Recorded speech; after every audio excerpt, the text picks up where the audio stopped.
নমস্কার প্রিয় দর্শক, ক্যালকাটা ডায়ালগস থেকে মনোজ দাসের প্রীতি ও শুভেচ্ছা নিন। আজকে আলোচনা করব আমেরিকার প্রেসিডেন্ট মিস্টার ডোনাল্ড ট্রাম্প কিভাবে সারা বিশ্ব জুড়ে একটা হইচই ফেলে দিয়েছেন। এই হইচইয়ের কথা আমরা সবাই জানি।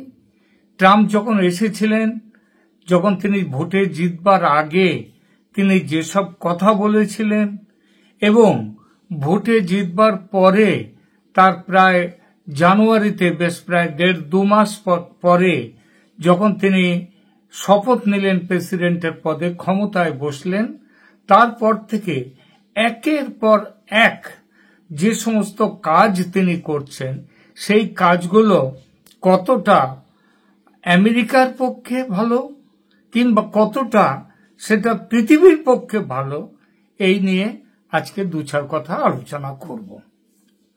ক্ষমতায় এসেছেন গত 20 জানুয়ারি, সবে 4 মাস। এরই মধ্যে মার্কিন প্রেসিডেন্ট ডোনাল্ড ট্রাম্পের প্রাপ্তির খাতা, সেই প্রাপ্তির খাতাটা প্রায় শূন্য হলেও হারাবার যে তালিকা, সেই তালিকা ক্রমশ দীর্ঘ হচ্ছে। যেন পৃথিবীকে কোনোভাবেই বলা যায় না যে কমল বন বা পদ্ম বন, কারণ পৃথিবীর বিভিন্ন দেশের মধ্যে নানা রকম স্বার্থের সংঘাত এগুলো আছেই। কিন্তু তা হলেও যদি আমরা ধরেও নিই যে সেই স্বার্থের সংঘাত তা থাকা সত্ত্বেও পৃথিবী একটা সত্যি পদ্ম বনের মতো, কমল বনের মতো, সেখানে সেই কমল বনে ট্রাম্প এসে যা শুরু করে দিলেন সেটাকে বলা যায় কমল বনে মত্ত হস্তি। তিনি নির্বাচনের আগে আমেরিকাবাসীকে মেক আমেরিকা গ্রেট এগেন, সেই গ্রেট এগেনের মেগা স্বপ্ন দেখিয়ে আসা ট্রাম্প দেশবাসীর স্বপ্ন ভেঙে দেশকে এমন জায়গায় নিয়ে যাচ্ছেন এবং নিয়ে গেছেন ইতিমধ্যে যে এই গতিতে তিনি যদি তার 4 বছরের শাসনের বাকি সময়টা যদি তিনি এই গতিতে চলতে থাকেন এবং এই পথে, তাহলে আমেরিকা তো গ্রেট হবেই না, বরং যেটুকু অবশিষ্ট আছে আমেরিকার সেটাও চলে যাবে। খুব একটা দেরি নেই সেদিন আসতে যেদিন আমেরিকাবাসী তারা কিন্তু ট্রাম্পের বিরুদ্ধে ইতিমধ্যেই মুখ খুলতে শুরু করেছে। শুধু আমেরিকাবাসী নয়, আমেরিকার যে সমস্ত রেটিং এজেন্সি আছে যারা অর্থনৈতিক ব্যাপারে আমেরিকার মান নির্ধারণ করে, তারা পর্যন্ত তাদের সেই মান কমিয়ে দিচ্ছে। অর্থাৎ আমেরিকা অর্থনৈতিকভাবে, ট্রাম্পের স্বপ্ন ছিল অর্থনৈতিকভাবে দেশকে এগিয়ে নিয়ে যাওয়া, কিন্তু এগিয়ে নিয়ে যাওয়া তো দূরের কথা, তিনি দেশকে পিছিয়ে নিয়ে যাচ্ছেন অর্থনৈতিক দিক থেকে। একের পর এক যেসব ব্যবস্থা নিচ্ছেন ট্রাম্প, সেইগুলোতে কি তার ফলাফল দাঁড়াচ্ছে আমরা এক এক করে সেই বিষয়গুলো নিয়ে কথা বলবো। একের পর এক বন্ধু দেশ আমেরিকার বিরুদ্ধে চলে যাচ্ছে। কানাডা, মেক্সিকো, ল্যাটিন আমেরিকার বিভিন্ন দেশ, ইউরোপ, দক্ষিণ আফ্রিকা, এমনকি ভারত, যে ভারতের নরেন্দ্র মোদীর সাথে ট্রাম্পের বন্ধুত্ব নিয়ে অনেক কথা এতদিন শোনা গেছে, সেই বন্ধুত্ব নষ্ট হওয়ার পথে, ইতিমধ্যেই অনেকটাই নষ্ট হয়ে গেছে। মার্কিন প্রেসিডেন্ট ডোনাল্ড ট্রাম্প জানুয়ারিতে ক্ষমতা গ্রহণ করবার পর তার প্রশাসন গত এই 4-5 মাসে যুক্তরাষ্ট্রের ঘনিষ্ঠ বন্ধু যারা, তাদের বিভিন্নভাবে অপমান করেছে, তাদের উপর শুল্ক আরোপ করেছে, এমনকি কিছু দেশের ভূখণ্ড দখলের, তাদের জমি পর্যন্ত দখলের হুমকি পর্যন্ত দিয়েছেন। গ্রিনল্যান্ড দখলের কথা ভাবুন। বর্তমানে চীনের সঙ্গে পূর্ণ মাত্রায় বাণিজ্য যুদ্ধে জড়িয়ে পড়েছে ট্রাম্প প্রশাসন। শুধু চীন কেন, সারা পৃথিবীর সাথে এই যুদ্ধে যুক্তরাষ্ট্রকে কিভাবে জেতানো যাবে ট্রাম্প নিজেও তা জানেন না, যে চীনের সঙ্গে বাণিজ্য যুদ্ধে তিনি কিভাবে জিতবেন। ট্রাম্প যেসব হুমকি দিচ্ছেন তার কাছে নতি স্বীকার করার কোনো লক্ষণ দেখা যাচ্ছে না চীনের মধ্যে। ট্রাম্প হুমকি যেটা দিচ্ছেন তার পাল্টা হুমকি দিচ্ছেন ট্রাম্প চীনের উপরে একটা বিরাট বাণিজ্য শুল্ক লাগিয়ে দিলেন। সেই বাণিজ্য শুল্ক লাগিয়ে দেওয়ার পরে চীনও যখন রিটালিয়েটরি শুল্ক আরোপ করে দিল, সেই আরোপ দেখে ট্রাম্প আবার পিছিয়ে গেলেন। ট্রাম্প প্রশাসন তাই চীনা প্রেসিডেন্ট শি জিনপিং এর উপরে চাপ প্রয়োগের উপায় খুঁজতে মরিয়া হয়ে পড়েছেন। এর একটি উপায় যুক্তরাষ্ট্রের বৈশ্বিক শক্তি ও প্রভাব কাজে লাগিয়ে বেজিং এর উপরে চাপ সৃষ্টি করা। এভাবে বাজারে প্রবেশের অধিকার, মেধা সত্ত্ব চুরি, শিল্প খাতে গোয়েন্দা বৃত্তি করছে বেইজিং, এইসব বলে ওয়াশিংটন দীর্ঘদিনের যে ওয়াশিংটনের অভিযোগগুলো রয়েছে সেই অভিযোগগুলো আবার নতুন করে আবার অনেক বড় করে তারা নিয়ে আসছে। কিন্তু সমস্যা হচ্ছে এই কৌশল ট্রাম্পের আমেরিকা ফার্স্ট নীতির সঙ্গে সংঘর্ষের জন্ম দিচ্ছে। যুক্তরাষ্ট্রের অর্থমন্ত্রী স্কট বেসেন্ট তিনি বলেছেন, একটি ফক্স বিজনেসকে তাদেরকে বলেছেন, জাপান, দক্ষিণ কোরিয়া, ভারত এমনকি ভিয়েতনামও শিগগির যুক্তরাষ্ট্রের সঙ্গে বাণিজ্য আলোচনা শুরু করবে। সবাই এখন তিনি বলছেন যে সবাই আলোচনার টেবিলে আসছে, আর চীন কার্যত ঘেরাও হয়ে গেছে। এটা হচ্ছে এই যে তার বক্তব্য। আমেরিকার যুক্তরাষ্ট্রের অর্থমন্ত্রী যিনি ফাইন্যান্স সেক্রেটারি, সবাই এখন আলোচনার টেবিলে আসছে। বেসেন্টের মতে এসব আলোচনার মূল উদ্দেশ্য হল বাণিজ্য খাতে কিভাবে চীনের যে বাণিজ্য খাতে দাদাগিরি সেইটাকে ভেস্তে দেয়া যায়, সেটাই হবে বড় জয়, এইটা বলছেন তিনি। শুক্রবার হোয়াইট হাউসের প্রেস সেক্রেটারি কয়েকদিন আগে ক্যারোলিন লেভিট, তাকে প্রশ্ন করা হয়, ট্রাম্প যেভাবে বন্ধু শত্রু সবাই সঙ্গে একসঙ্গে একরকম আচরণ করে যাচ্ছেন, এই অবস্থায় বন্ধু দেশগুলো কেন চীনের বিরুদ্ধে যুক্তরাষ্ট্রকে সাহায্য করবে বলতে পারেন যে সবার কাছে তিনি চীনের সাথে যে ব্যবহার করছেন, ইউরোপের দেশগুলোর সাথে একই ব্যবহার করছেন, ভারতের সাথেও একই ব্যবহার করছেন, তাহলে বন্ধু দেশ বলা হয় যাদের, তারা কেন আমেরিকার পাশে দাঁড়াবে? এই প্রশ্নটা করা হলে লেভিট বলেন যে এই প্রশ্ন আমাদের বন্ধুদের করুন, তারা তো আমাদের সাথে আলোচনা করে যাচ্ছে যে তারা যুক্তরাষ্ট্রকে পাশে চায়, আমাদের সাথে ফোনে যোগাযোগ করছে, আমাদের বড় বাজার, আমাদের উপভোক্তা যারা, তাদের ছাড়া চলতে পারবে না কেউ। কিন্তু একটা কথা বলুন, সেটা হচ্ছে যে দেশগুলো এই আলোচনায় বসার আগ্রহ দেখাচ্ছে আমেরিকার ওই ট্রাম্পের হুমকি, বিভিন্ন ধমকির ব্যাপারে। ভারতও তো এই মিস্টার মিস্ত্রি গেছেন বিদেশ সচিব, তিনি আমেরিকায় গেছেন, তার সঙ্গে আমেরিকার প্রশাসনের সঙ্গে বিভিন্ন ব্যাপারে কথা বলছেন। কিন্তু এই কথাগুলো তারা তো চাপের ফলে বলছে। এই কথাগুলোর মধ্যে বন্ধুত্বের কোনো ভাব কিন্তু নেই, এবং দীর্ঘমেয়াদী ভাবে তারা কিন্তু আমেরিকার পাশে থাকবে না। দ্বিতীয়বার ক্ষমতায় আসার পর থেকে বিশ্বের গণতান্ত্রিক দেশগুলোর সঙ্গে যুক্তরাষ্ট্রের জোটকে দুর্বল করার চেষ্টা করে যাচ্ছেন ট্রাম্প। সব থেকে বড় উদাহরণ তো ভারত রয়েছে।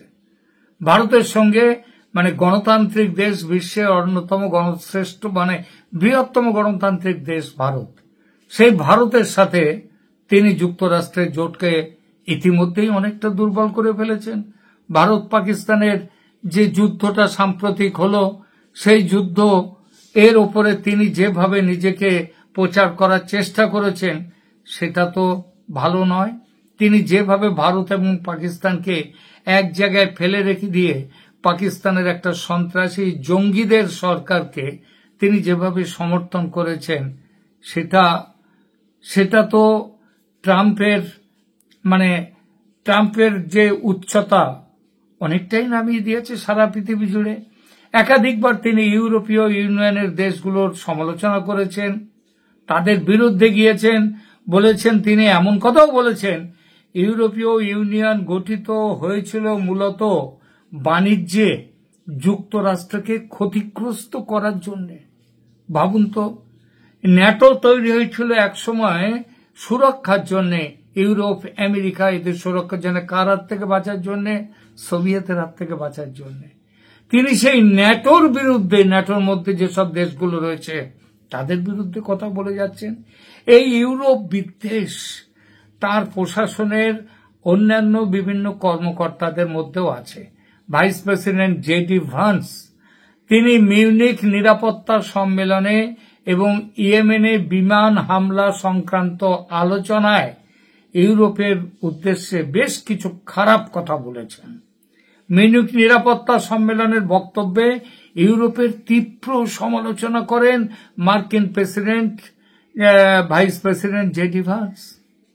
পশ্চিম গোলার্ধের প্রতি ট্রাম্পের প্রতিহিংসাও যুক্তরাষ্ট্রের জন্য উদ্বেগের কারণ হয়ে দাঁড়িয়েছে। এখন ইউরোপের দেশগুলো তারা ট্রাম্পের কাছ থেকে, যুক্তরাষ্ট্রের কাছ থেকে অনেক সরে যাচ্ছে এবং সরে গিয়ে ইউক্রেন দিয়ে শুরু হয়েছিল। ইউক্রেনের সাহায্য, ইউক্রেন রাশিয়ার যুদ্ধে সাহায্যের হাত বাড়িয়েছিল এই পশ্চিম গোলার্ধের ইউরোপের দেশগুলো। তাদের সাথে আলোচনা করে একটা জায়গাতে আসার দরকার ছিল। এখন ইউক্রেন নিজে যুদ্ধ থেকে চলে আসতে যাচ্ছে, কিন্তু এই কথা যখন প্রথম উঠেছিল পশ্চিমা ইউরোপের দেশগুলো, তখন তারা কিন্তু একসাথে যুক্তরাষ্ট্রের সাথে একসাথে পা মেলাতে পারেনি। কেন পারেনি? এর পেছনের একটা বড় কারণ কিন্তু যুক্তরাষ্ট্রের এই ইউরোপের দেশগুলোর উপরে দাদাগিরি করা। উত্তর আমেরিকার কথা ধরুন, উত্তর আমেরিকায় একটা বাণিজ্যিক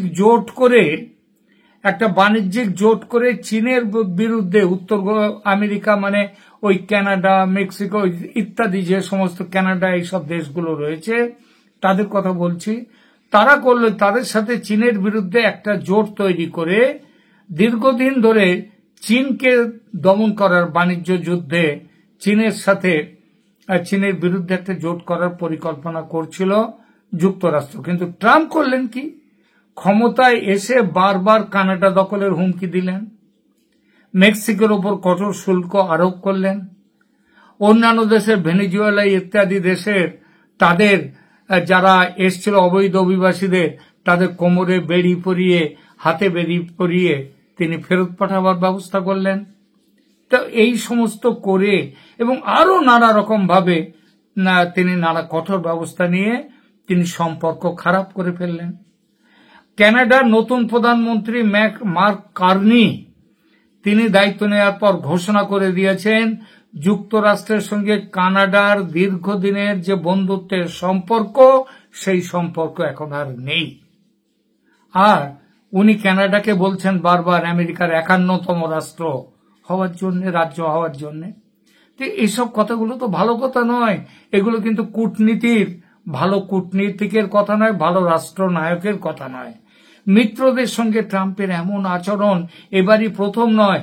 2017 সালে প্রথম মেয়াদে দায়িত্ব গ্রহণ করার পর সেই দায়িত্ব গ্রহণের দিনেই ট্রান্স প্যাসিফিক পার্টনারশিপ থেকে যুক্তরাষ্ট্রকে তিনি সরিয়ে নেন। এই জোটে মেক্সিকো ছিল, কানাডা ছিল, জাপান, অস্ট্রেলিয়া সহ যুক্তরাষ্ট্রের অনেক মিত্র রাষ্ট্র ছিল। একইভাবে যুক্তরাষ্ট্র ইউরোপের বাজারকে যুক্ত করার জন্য পরিকল্পনা করা হয়েছিল trans Atlantic trade and investment, সেই পার্টনারশিপও বাতিল করেছেন ট্রাম্প। এখন প্রশ্ন হচ্ছে, মিত্রদের সঙ্গে যুক্তরাষ্ট্রের সম্পর্ক যেভাবে শীতল হচ্ছে, তাতে সামনে কি তারা আলোচনায় আর বসবে যুক্তরাষ্ট্রের সঙ্গে? ওবামা প্রশাসনের অধীনে কাউন্সিল অব ইকোনমিক অ্যাডভাইজার্স এর চেয়ারম্যান হিসেবে দায়িত্ব পালন করেছিলেন জেসন ফারম্যান। এই জেসন ফারম্যান সম্প্রতি CNN টিভিকে একটি সাক্ষাৎকার দিয়েছেন। সেই সাক্ষাৎকারে তিনি বলেছেন, যুক্তরাষ্ট্র এখন এই ট্রাম্পের আমলে যুক্তরাষ্ট্র এমন এক দেশ হয়ে উঠেছে যাকে বিশ্বের কোন দেশই আর বিশ্বাস করে না কিংবা বিশ্বাসযোগ্য অংশীদার মনে করে না। এই বিশ্বাসযোগ্যতা আবার ফিরে আসবে কিনা তা তিনি জানেন না, কেউই জানে না যে তিনি কিভাবে কোথায় চলতে চাইছেন। অর্থাৎ মিত্র দেশগুলোকে শত্রু করে তোলার রাস্তায় ট্রাম্প অনেকটা ইতিমধ্যে হেঁটে গেছেন। দ্বিতীয় কারণ, শুল্ক বা ট্যারিফ রাজনীতি নিয়ে নিজেকে তিনি হাস্যাস্পদ করে তুলেছেন। তিনি ট্রাম্প দিয়েছেন, তিনি বলছেন রিটালিয়েটারি ট্যারিফ, তোমরা যতটা শুল্ক লাগাবে আমিও ততটাই শুল্ক লাগাবো। এই নীতি তিনি গ্রহণ করেছেন। ঠিক আছে, এই নীতি আমেরিকার শুল্কের যে আমেরিকার বাণিজ্য, আমেরিকার অর্থনীতির কিন্তু কোনো উন্নতি করেনি।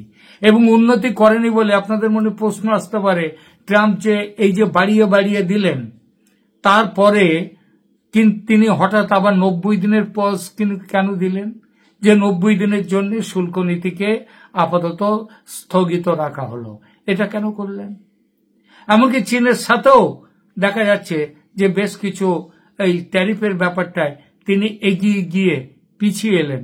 এইভাবে এগোনো পেছানো এটা মনে করবেন পাগলামি নয়, এটা তিনি করতে বাধ্য হচ্ছেন, কারণ আমেরিকার অর্থনীতির উপরে বিশাল চাপ আসছে। তিনি ভারতের সাথে তো তার খুব বন্ধুত্বের জায়গা, সেই বন্ধুত্বের জায়গা থেকেও তিনি একের পর এক বর্তমানে দেখা যাচ্ছে ভারতের বিরোধী, ভারতের স্বার্থ বিরোধী শুধু নয়, সেটা হচ্ছে যে সহজ স্বার্থ ব্যাপার যেখানটায় তিনি ভারতের বিরুদ্ধে চলে যাচ্ছেন। তিনি অ্যাপেলের যে তাদের যে প্রধান টিম কুককে তিনি বলছেন, ভারতে তোমরা কোনো শিল্প তৈরি করতে পারবে না, অ্যাপেলের কোনো কারখানা ভারতে তৈরি করতে পারবে না, ও কারখানা নিয়ে এসো আমেরিকায়। টিম কুক পরিষ্কার বলে দিয়েছেন যে আমি আমেরিকায় নিয়ে আসতে পারবো না, ভারতেই থাকবে ব্যবসা, অ্যাপেলের ব্যবসা। একবার মুখের ওপরে চড় দিয়ে দিল ট্রাম্পের মুখের ওপরে।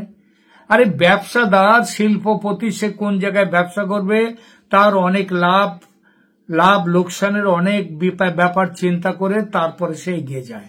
তুমি তাকে বলছো তুমি এখানে নিয়ে এসো, আমেরিকায় নিয়ে এসো, ভারতে করো না। এতে ভারতকেও ক্ষুব্ধ করলেন এবং টিম কুককেও ক্ষুব্ধ করলেন।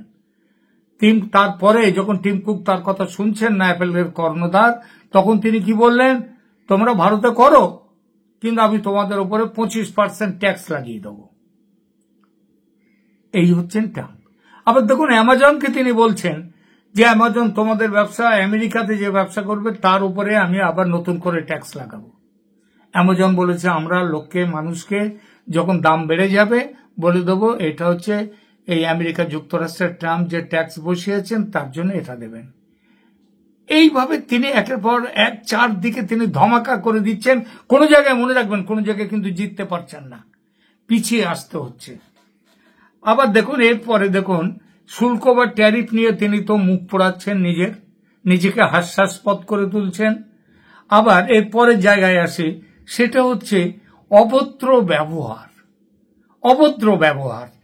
ইউক্রেনের জেলেনস্কির সঙ্গে একদম প্রথমে বসবার পর তিনি জেলেনস্কিকে যেভাবে তার অফিসে বসে, হোয়াইট হাউসে বসে অপমান করেছেন, কারণ জেলেনস্কিকে তিনি পরিষ্কার বলে দিয়েছেন রাশিয়ার সাথে যুদ্ধে তোমাকে কোনো সাহায্য দেওয়া হবে না। ইউরোপের তার উচিত ছিল কি, ইউরোপের বাকি দেশগুলো, ন্যাটোর দেশগুলো যারা ইউক্রেনের সাথে একসাথে ইউক্রেনকে সাহায্য করছে যুক্তরাষ্ট্রের সঙ্গে, তাদের মধ্যে তারা তো সম্মিলিতভাবে সিদ্ধান্ত নিয়েছিল আগে। এখন সেইভাবে তারা কিন্তু তাদের সাথে একসাথে বসলেন না, নিজের মতো তিনি ঘোষণা করে দিলেন। এই মুরলি করাটা এটাও রাষ্ট্রনায়কের লক্ষণ নয়। এবার দেখুন ইউক্রেনের জেলেনস্কির সঙ্গে তিনি খারাপ ব্যবহার করলেন, তাকে বলে দিয়েছিলেন বেরিয়ে যাওয়ার জন্য হোয়াইট হাউস থেকে। আবার ওই একই ব্যাপার করছেন দক্ষিণ আফ্রিকার রাষ্ট্রপতি রামাফোসার সঙ্গে তিনি ওই রকম ব্যবহার করে দিয়েছেন। তিনি এই সম্প্রতি কয়েকদিন আগে তিনি একটা বলেছেন যে দক্ষিণ আফ্রিকার শ্বেতাঙ্গদের উপর অত্যাচার করা হচ্ছে, এই নিয়ে কয়েকটা ছবির কথা আসে। রামাফোসা পরিষ্কার বলেন যে এটা আমরা অলরেডি, এটা ফেক ছবি, এগুলো অন্য জায়গার ছবি, আফ্রিকার কথা বলে চালানো হচ্ছে। এর মধ্যে অনেকগুলো আমেরিকার পর্যন্ত ছবিও তার মধ্যে রয়েছে। এই যে সমস্ত ব্যাপারগুলো, অভদ্র ব্যবহার করা, তিনিও রামাফোসাকে, দক্ষিণ আফ্রিকার প্রেসিডেন্টকে বলেছেন হোয়াইট হাউস থেকে বেরিয়ে যান। এগুলো কি? এগুলো কোনো রাষ্ট্রনীতি? এগুলো কূটনীতি? আবার দেখুন, এই যে ভারতীয় অবৈধ অভিবাসীদের হাতকড়া ও বেড়ি পরিয়ে, শুধু ভারতীয় নয়, এর মধ্যে উত্তর আমেরিকারও কিছু দেশ রয়েছে, আমেরিকার মানে সেখানকার ভেনেজুয়েলা, মেক্সিকো ইত্যাদি দেশের, তাদেরকেও এরকম ভাবে পাঠানো হয়েছে এখানে, আমেরিকার আশেপাশের দেশগুলো। তো যে এইভাবে হাতকড়া পরিয়ে বেড়ি পরিয়ে, দেখুন এই যে অভিবাসীদের ফেরত পাঠানোর ব্যাপারটা, এটা কিন্তু বাইডেনের আমলে শুরু হয়ে গেছিল। ভারতেরও বেশ কিছু অভিবাসীদেরকে, অবৈধভাবে যারা গিয়েছে তাদেরকে বাইডেনের আমলেও এখানে ভারতে ফেরত পাঠানো হয়েছে। কিন্তু ট্রাম্পের আমলের মতো হাতকড়া পরিয়ে বেড়ি পরিয়ে কাউকে ফেরত পাঠানো হয়নি। এটিগুলো নিয়ে ভারতও পরবর্তী সময়ে এর পছন্দের বিরোধিতা করেছে, মানবিকতার বিরোধী করেছে, হিউম্যান রাইটস এর ভঙ্গ করেছেন ট্রাম্প আমেরিকায় বসে, তিনি ক্ষমতা বসার সাথে সাথেই। চতুর্থত দেখুন, অফুরন্ত মিথ্যে কথা বলা ট্রাম্প এতদিন তিনি ক্ষমতায় বসার পরে তিনি প্রথমেই বলেছিলেন যে ধর্মীয় মৌলবাদ এবং সন্ত্রাসবাদের বিরুদ্ধে তার লড়াই থাকবে। সিরিয়ার তিনি কিছু করলেন কি, কয়েকদিন আগে তিনি চলে গেলেন কাতারে গিয়ে তিনি বিভিন্ন আরব দেশের সাথে বৈঠক করলেন, এবং সেখানে দেখুন সিরিয়ার যিনি বর্তমান প্রেসিডেন্ট, যিনি সন্ত্রাসবাদী হিসেবে যার মাথার দাম ঘোষণা করেছিল এই আমেরিকা, তার সাথে হ্যান্ডশেক করে বলছেন, you are very smart young man. হ্যাঁ, তাকে করছেন, তার সাথে পরিচয় করছেন। তিনি পাকিস্তানে তিনি এই সন্ত্রাসবাদীদের যে সরকার, আসিম মুনির এবং পাকিস্তানের শেহবাজ শরীফ, এদের পক্ষ অবলম্বন করেছেন, ভারতের বিরুদ্ধে গিয়েছেন। তিনি আজকে আশা করা গিয়েছিল বাংলাদেশে যে আজকে মৌলবাদীদের সরকার চলছে, বাংলাদেশে যেভাবে বাংলাদেশে মৌলবাদ এগিয়ে চলছে তার বিরুদ্ধে তিনি মুখ খুলবেন, বাংলাদেশে গণতন্ত্র নিয়ে আসবেন, তা তিনি করলেন না। তিনি করলেন কি, মিয়ানমারকে দখল করে রেয়ার আর্থ মিনারেলস, সেই মিনারেলস গুলোর জন্য তিনি করলেন কি, মিয়ানমারকে ভাঙবার চেষ্টা করছেন এবং তার জন্য করিডর নিয়ে নিলেন এদের সাথে ষড়যন্ত্র করে, ইউনূসের সাথে ষড়যন্ত্র করে। কিন্তু বাংলাদেশে গণতন্ত্র নিয়ে, বাংলাদেশে ধর্মীয় সন্ত্রাসবাদ নিয়ে তার মুখে একটি কথা নেই, অথচ মুখে বড় বড় কথা বলে তিনি এসেছিলেন। এরপরে দেখুন বিচার ব্যবস্থার সঙ্গে তার যে একটা সংঘর্ষের ব্যাপার, এই কয়েকদিন আগে হারবার্ড নিয়ে তাদের সমস্ত টাকা পয়সা দেওয়া বন্ধ করে দিয়ে দিলেন। তাদেরকে বললেন যে তোমাদের যা টাকা নিয়েছো এর আগে, যত ডলার, কয়েক বিলিয়ন ডলার সেগুলো তাদের নামে স্যাংশন রয়েছে, সেগুলো বন্ধ করলেন। ফেরতের ব্যবস্থা কিভাবে হবে, এইসব কথা বললেন। শেষ পর্যন্ত দেখা গেল বিচার ব্যবস্থা এগিয়ে গেল, এসে ট্রাম্পকে সেখানটায় নানা রকম ভাবে ট্রাম্পকে বিচার ব্যবস্থা, তারা ট্রাম্পকে বলে দিয়েছে এটা করা যাবে না।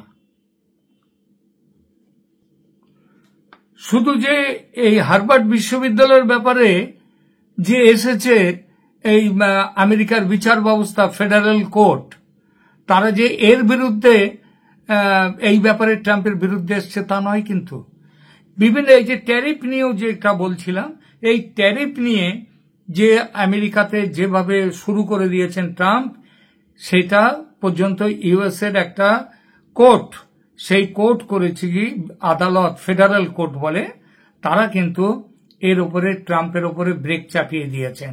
আমি একটি খবরের কাগজের একটা রিপোর্ট পড়ছি, সেখানে বলছে US court slams brakes on Donald Trump's tariffs, declares emergency powers were misused. অর্থাৎ ট্রাম্প যে ওই এমার্জেন্সি পাওয়ারে তিনি অধ্যাদেশে সই করছেন আর এরকম ভাবে তুলে দেখাচ্ছেন যে দেখুন অধ্যাদেশে সই করেছি বলে দেখাচ্ছেন। বলছি এই ক্ষমতা ইউএসএ জাজ বলেছেন, এবং ফেডারেল কোর্ট সেখানকার 3 জাজ বেঞ্চ, 3 জন বিচারকের একটি বেঞ্চ ফেডারেল কোর্ট, এই গতকাল তারা বলে দিয়েছে এই পাওয়ার, এই ট্যারিফ নিয়ে যা শুরু করে দিয়েছেন, এই পাওয়ার অধ্যাদেশ জারি করার ক্ষমতা ট্রাম্পের নেই। এই অধ্যাদেশ জারি করার ক্ষমতা ট্রাম্পের নেই। এটা হচ্ছে তিনি এমার্জেন্সি পাওয়ার যেটা ব্যবহার করছেন সেটা তার এখতিয়ার বহির্ভূত, এবং এটা করতে পারে কারা? এই ব্যাপার নিয়ে করতে পারে একমাত্র হচ্ছে আমেরিকার কংগ্রেস। তাদের হচ্ছে এই ক্ষমতা, কিভাবে তারা ট্যারিফ ইত্যাদি শুল্ক ইত্যাদি দেয়া হবে। এবং এর বিরুদ্ধে এরা অলরেডি ট্রাম্পকে বলে দিয়ে দিয়েছে এই কাজটি করা যাবে না, এবং ট্রাম্পের এই শুল্ক নীতি এই কোথায় গিয়ে দাঁড়ায় এরপরে দেখবেন। তো এইভাবে ট্রাম্প এই সমস্ত ব্যাপারগুলোকে কিন্তু একেবারে গুলিয়ে দিয়ে ফেলেছেন।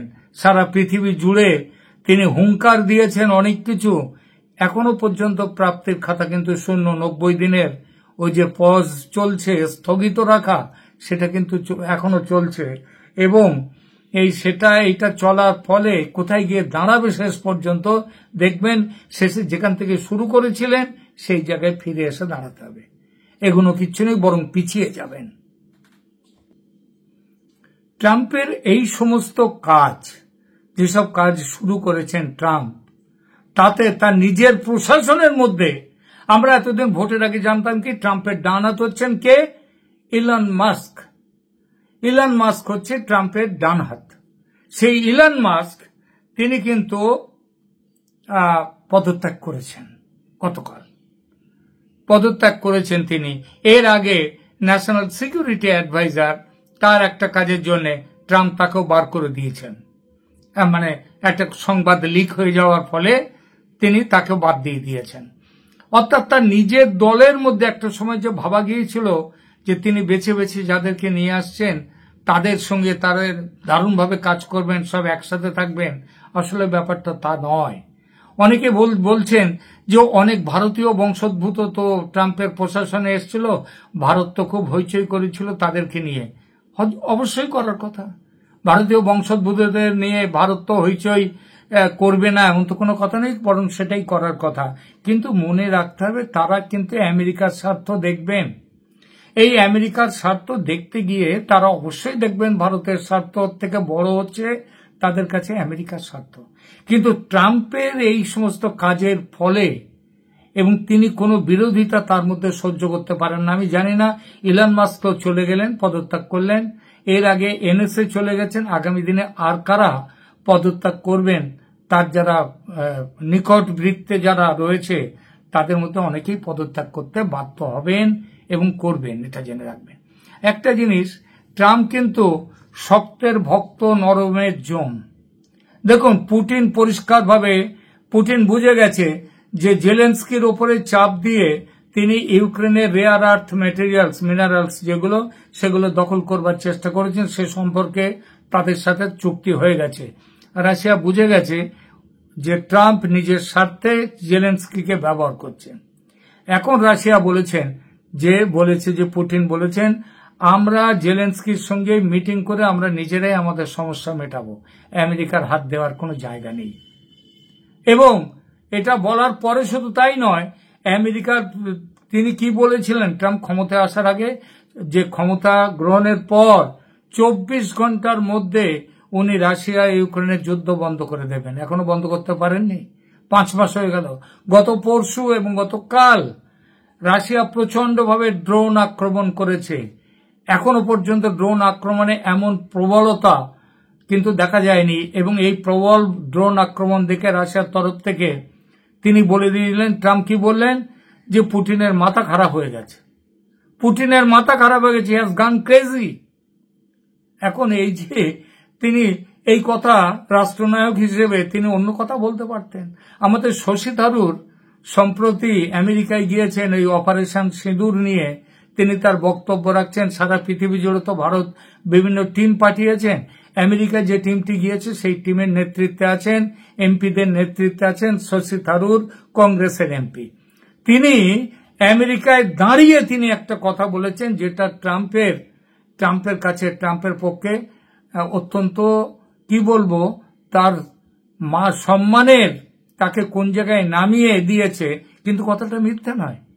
তিনি বলেছেন যে 4 জন আমেরিকার প্রেসিডেন্টের সঙ্গে আমার পরিচয় ছিল, তাদের সাথে আমি অনেক কথা বলেছি, তাদের সাথে আলোচনা করেছি, তাদেরকে দেখেছি, চিনেছি।